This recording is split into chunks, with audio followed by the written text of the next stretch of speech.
Hello साथियों, आदित्य गुरु study channel में आप सभी का स्वागत है।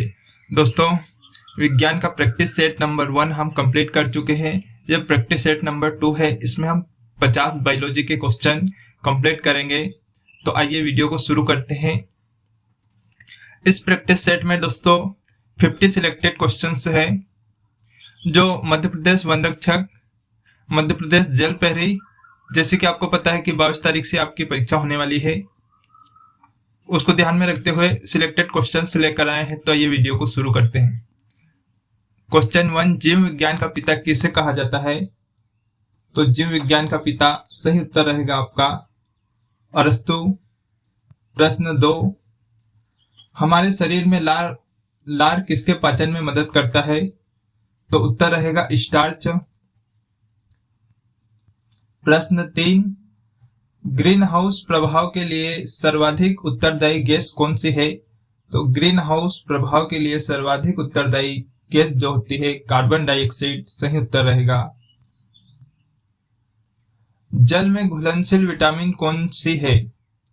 तो दोस्तों 2 विटामिन से होती है जो जल में घुलनशील होती है, विटामिन बी और सी।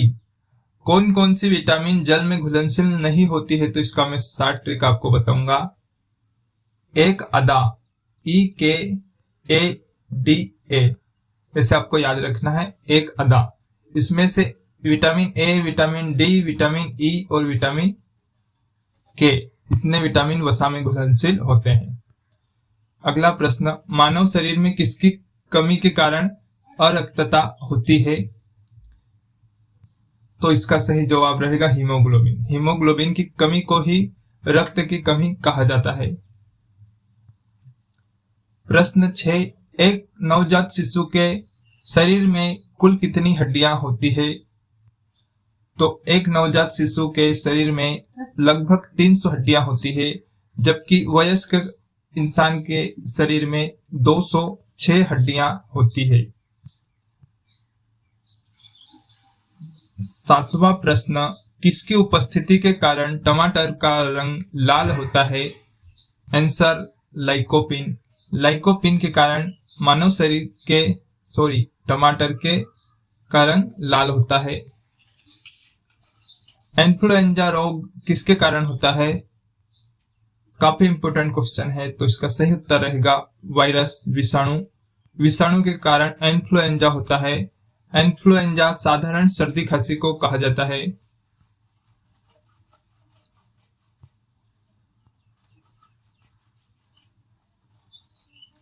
प्रश्न, हमारे शरीर में रक्त कहां बनता है? तो उसका सही आंसर रहेगा अस्थि मज्जा, यानी कि बोन मेरो में। प्रोटीन हमारे शरीर के बोन मेरो में बनता है। प्रश्न 9 का उत्तर ये हो जाएगा। प्रश्न 10, हमारे शरीर के किस अंग को आरबीसी का कब्रिस्तान कहा जाता है? यानी शरीर में आरबीसी की मृत्यु कहां होती है? तो उसका उत्तर रहेगा प्लीहा। और प्लीहा को ही रक्त बैंक भी कहा जाता है। अगला प्रश्न, लार में कौन सा एंजाइम पाया जाता है? तो लार में टाइलिन एंजाइम पाया जाता है। मानव शरीर की सबसे लंबी हड्डी कौन सी होती है? मानव शरीर की सबसे लंबी हड्डी कौन सी होती है? तो इसका सही उत्तर रहेगा फीमर। मनुष्य में पुनः स्थापित होने वाले दांतों की कुल संख्या कितनी होती है? मनुष्य में पुनः स्थापित होने वाले दांतों की संख्या होती है 20। रक्त में पाई जाने वाली धातु कौन सी है? मोस्ट इंपोर्टेंट क्वेश्चन है। रक्त में पाई जाने वाली धातु कौन सी है? तो सही उत्तर आपका रहेगा लोहा। लोहा आयरन यानी कि रक्त में पाया जाता है। प्रश्न 15, मानव शरीर में पाचन के परिणाम स्वरूप प्रोटीन किसमें बदल जाता है? तो प्रोटीन किसमें बदलेगा? पाचन के दौरान अमीनो एसिड में बदल जाएगा। और अमीनो एसिड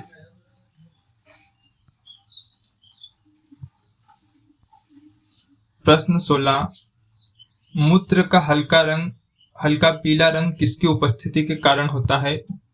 तो इसका सही उत्तर रहेगा यूरोक्रोम की वजह से मूत्र का रंग हल्का पीला होता है,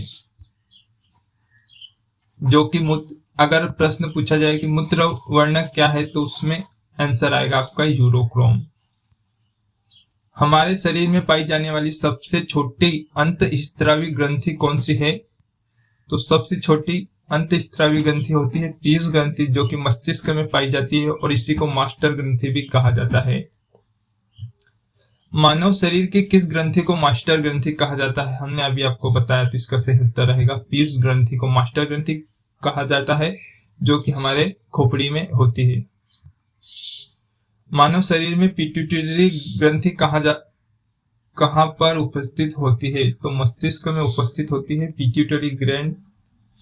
इंग्लिश में पीयूष ग्रंथि को पिट्यूटरी ग्लैंड कहा जाता है। विटामिन ए का सबसे समृद्ध स्रोत कौन सा है? तो विटामिन ए सबसे अधिक किसमें पाया जाता है? तो गाजर कैरेट में पाया जाता है।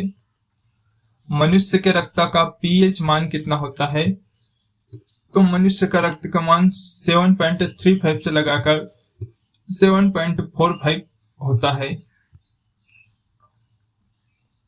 प्रश्न 22, मानव शरीर की सबसे बड़ी अंतःस्रावी ग्रंथि का नाम क्या है?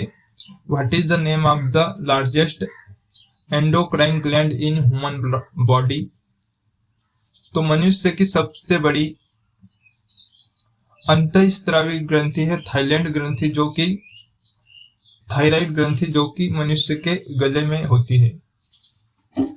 प्रश्न 23, किस वैज्ञानिक ने चेचक के टीके की खोज की? हर परीक्षा में आज तक पूछा गया है। एडवर्ड जेनर, इसका आपको याद कर लेना है। एडवर्ड जेनर ने चेचक के टीके की खोज की थी। फूलों के अध्ययन को क्या कहा जाता है? फूलों के अध्ययन को एंथोलॉजी कहा जाता है। मानव शरीर की सबसे छोटी अंतःस्रावी ग्रंथि कौन सी है? तो सही उत्तर रहेगा आपका पीयूष ग्रंथि। गुणसूत्र में क्या उपस्थित होता है? मध्य प्रदेश पटवारी में पूछा गया प्रश्न। डीएनए और प्रोटीन मनुष्य के गुणसूत्र में उपस्थित होता है, डीएनए और प्रोटीन। प्रकाश संश्लेषण के लिए कौन सी गैस आवश्यक है? प्रकाश संश्लेषण के लिए कौन सी गैस आवश्यक है? तो सही उत्तर रहेगा कार्बन डाइऑक्साइड। कार्बन डाइऑक्साइड के बिना प्रकाश संश्लेषण नहीं हो सकता, क्योंकि फार्मूला आपको पता होगा 6CO2 + 12H2O, ऐसा फार्मूला होता है प्रकाश संश्लेषण का। मनुष्य की खोपड़ी में कुल कितनी हड्डियां होती है? तो मनुष्य की खोपड़ी में कुल कितनी हड्डियां होती है? कंकाल दर्शी प्रश्न, और इसका उत्तर सही रहेगा 8। तो आप याद रखेंगे मनुष्य की खोपड़ी में कुल 8 हड्डियां होती है। मानव शरीर के खून के शुद्धिकरण की प्रक्रिया को क्या कहा जाता है? मानव शरीर के खून के शुद्धिकरण की प्रक्रिया को डायलिसिस कहा जाता है। डायलिसिस कहा जाता है। श्वेत रक्त कणिकाओं का मुख्य कार्य क्या है? तो श्वेत रक्त कणिकाएं मानव शरीर में रोग प्रतिरोधक क्षमता को बढ़ाती है और शरीर को बाहरी रोग से बचाती है। हमारे शरीर के संतुलन को नियंत्रित करने के लिए हमारे मस्तिष्क का कौन सा भाग जिम्मेदार है? शरीर के संतुलन को नियंत्रित करने के लिए सेरिबेलम कंट्रोल करने के लिए जिम्मेदार है। मानव हृदय में कुल कितने कक्ष होते हैं? तो मानव हृदय में 4 चैम्बर होते हैं, 4 कक्ष होते हैं। किस रक्त समूह को सर्वदाता रक्त समूह कहा जाता है? तो आपको पता होगा, ये प्रश्न में काफी स्टूडेंट को डाउट होता है। जब भी पूछा जाता है प्रश्न किस रक्त समूह को सर्वदाता कहा जाता है, तो हमेशा आप बताते हैं O पॉजिटिव, जबकि इसका सही उत्तर रहेगा O नेगेटिव। O नेगेटिव जो ब्लड ग्रुप होता है वो सर्वदाता होता है। अगला प्रश्न, क्वेश्चन 34, किस तत्व की उपस्थिति के कारण गाय के दूध का रंग हल्का पीला होता है?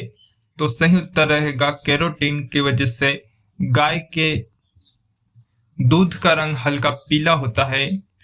कुनेन नामक औषधि 35 कुनेन नामक औषधि का प्रयोग किस रोग के इलाज के लिए किया जाता है?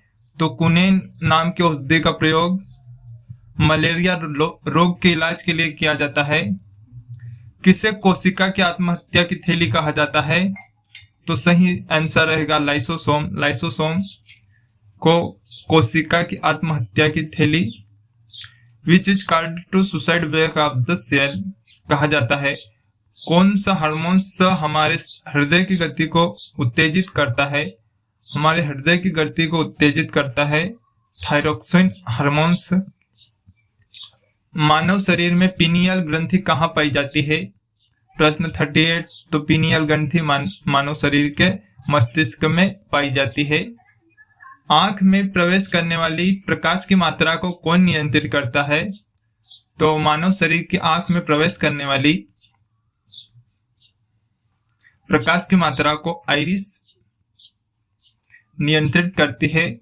जब प्रकाश तेज होता है तब आइरिस कोशिकाओं को सिकुड़ा लेती है और जब प्रकाश कम होता है तो वो खुल करके ज्यादा प्रकाश को ग्रहण करती है।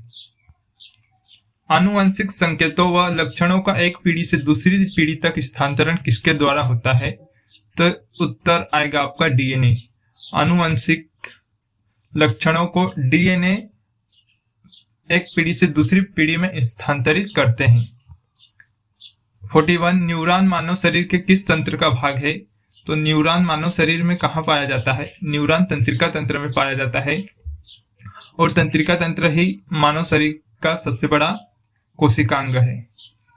42। सामान्य मनुष्य में कितने गुणसूत्र पाए जाते हैं? तो सामान्य मनुष्य में 46 गुणसूत्र पाए जाते हैं। मानव शरीर की सबसे बड़ी मिश्रित ग्रंथि कौन सी है? मानव शरीर की सबसे बड़ी मिश्रित ग्रंथि पेंक्रियाज से अग्नाशय कहा जाता है। मानव शरीर की कौन सी ग्रंथि सेक्स हार्मोन्स के लिए उत्तरदायी है? तो इसका उत्तर रहेगा एंड्रिलिन ग्लैंड। प्रश्न 45। पुरुषों के सेक्स हार्मोन्स को क्या कहा जाता है? तो आंसर रहेगा टेस्टोस्टेरोन। किस तत्व की कमी के कारण घेगा रोग होता है? किस तत्व की कमी के कारण घेगा रोग होता है? तो आयोडीन। ये आप सभी को पता है। मानव शरीर की सबसे बड़ी ग्रंथि कौन सी होती है? मानव शरीर की सबसे बड़ी ग्रंथि होती है यकृत। 48। रक्त समूह की खोज किस वैज्ञानिक ने की? तो कार्ल लैंडस्टीनर इनका नाम है जिन्होंने रक्त समूह की खोज की।